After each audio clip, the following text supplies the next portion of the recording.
Bulldozer कार्रवाई को लेकर के आज सुप्रीम कोर्ट ने जो रुख अपनाया, जो तेवर दिखाया, जिस तरीके से प्रतिक्रिया दी, उससे यह पता चलता है कि सुप्रीम कोर्ट बुलडोजर कार्रवाई को लेकर के कितना नाराज है, कितना खफा है। हालांकि इससे पहले भी सुप्रीम कोर्ट ने बुलडोजर कार्रवाई को लेकर के चिंता जाहिर की थी, लेकिन इतनी ज़्यादा सख्ती सुप्रीम कोर्ट के प्रतिक्रिया में नहीं थी। और सुप्रीम कोर्ट ने आज जो फैसला सुनाया, आज सुप्रीम कोर्ट की तरफ से जो आदेश दिया गया है, वो सीधे सीधे बुलडोजर कार्रवाई पर एक बड़ा प्रहार है। और सुप्रीम कोर्ट ने आज ये सवाल किया अपना फैसला सुनाते हुए कि क्या इस देश में कानून व्यवस्था नाम की कोई चीज़ बाकी रह गई है या नहीं। क्योंकि सुप्रीम कोर्ट इससे पहले कई बार अपनी चिंता व्यक्त कर चुका था कि बुलडोजर कार्रवाई जो है ये सही नहीं है, ये गलत है, ये असंवैधानिक है, ये गैर कानूनी है।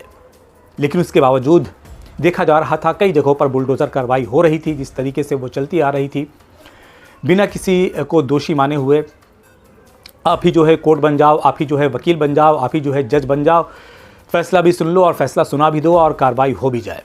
ये इस तरीके की जो बुलडोजर कार्रवाई का जो अमल था वो चल रहा था। और सुप्रीम कोर्ट ने इस पर कई बार चिंता जाहिर की थी। और सुप्रीम कोर्ट ये चाहता था कि हम अपनी जो चिंता जाहिर कर रहे हैं उससे सरकार संभल जाए और इस तरीके की कार्रवाई को बंद कर दे, इस तरीके की कार्रवाई ना करें। लेकिन सुप्रीम कोर्ट ने देखा कि बार बार इस तरीके की कार्रवाई होती जा रही है और हमारी बातों का कुछ असर या हमारे आदेश का कुछ असर होता हुआ नज़र नहीं आ रहा है सरकारों पर।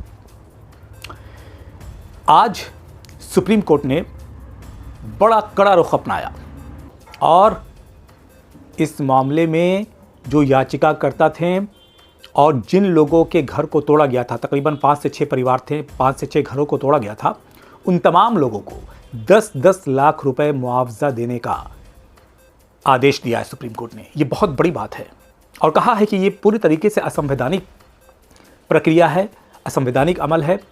ये गैर कानूनी तरीके से जो कुछ किया जा रहा है वो गैर कानूनी तरीके से किया जा रहा है। दरअसल ये पूरा मामला क्या है वो मैं आपको बताता हूँ। ये पूरा मामला जो है ये 2021 का है। प्रयागराज विकास प्राधिकरण की तरफ से 5 से 6 लोगों के घर पर कार्रवाई हुई थी और इन तमाम लोगों के जो घर थे वो आपस में मिले हुए थे, एक से एक मिले हुए थे और ये तमाम मुसलमानों के घर थे। उनमें से एक साहब जो थे वो अधिवक्ता थे, कानून की उन्हें समझ थी और उन्होंने 2022 में इस मामले को लेकर के सुप्रीम कोर्ट का दरवाज़ा खटखटाया और कहा कि भाई हमारे साथ नाइंसाफ़ी हुई है, हमें सीधे सीधे दोषी मान लिया गया है, सीधे सीधे हमें मुजरिम करार दे दिया गया है। आपको पता है कि जब तक कोर्ट अपनी तरफ से किसी को दोषी ना मान ले, किसी को मुजरिम ना मान ले, उससे पहले वो मुजरिम नहीं है, उससे पहले वो मुल्जिम है, वो आरोपी है, उस पर सिर्फ आरोप लगाया गया है। और इसीलिए सुप्रीम कोर्ट ने बड़े सख्त लहजे में कहा कि आखिर इस देश में कानून व्यवस्था नाम की कोई चीज़ है कि नहीं। सुप्रीम कोर्ट या कोर्ट जो है जब फैसला सुनाएगा तब वो आरोपी जो है वो फिर दोषी होता है या कोई जो है मुल्जिम मुजरिम बनता है। आप अपनी समझ से कि हाँ वो इस मामले में संलिप्त था, किस तरीके से आप कार्रवाई कर सकते हैं और उसके प्रॉपर्टी को नुकसान पहुंचा सकते हैं। सुप्रीम कोर्ट ने कई बार इस पर चिंता जताई थी और आज जो है ये बड़ा फैसला सुनाया है और कहा है कि प्रयागराज विकास प्राधिकरण जो है वो तमाम उन लोगों को जिनके घर ढाए गए हैं 2021 में, जो 5 से 6 घर थे, उन तमाम लोगों को 10-10 लाख रुपए का जुर्माना भरे और तकरीबन 6 हफ्ते का वक्त दिया है, यानी 1.5 महीने का वक्त दिया है। 1.5 महीने के अंदर अंदर प्रयागराज विकास प्राधिकरण को बतौर जुर्माना ये पैसा उन लोगों को देना होगा। ये एक बहुत कड़ा संदेश है, बहुत कड़ा संदेश है। और देखिए जितनी भी खबरें आ रही हैं वो यही आ रही हैं कि सुप्रीम कोर्ट ने जो फटकार लगाई है वो प्रयागराज विकास प्राधिकरण को लगाई है। लेकिन तमाम लोग जानते हैं कि ये जो विभाग है ये किसके इशारे पर काम कर रहा है।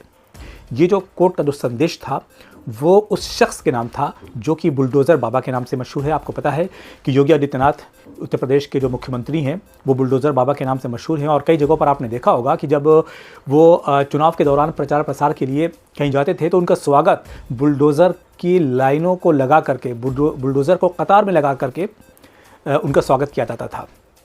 तो बुलडोज़र बाबा के नाम से मशहूर जो योगी आदित्यनाथ हैं, उनको कहीं ना कहीं सुप्रीम कोर्ट का सीधा जो है फटकार है कि जो बुलडोज़र कार्रवाई की जो शुरुआत आपने की है उसको रोकिए, उसकी रोकथाम कीजिए और ये जो एक असंवैधानिक तरीके से जो प्रक्रिया चल पड़ी है उस पर कंट्रोल किया जाए, उसको रोका जाए।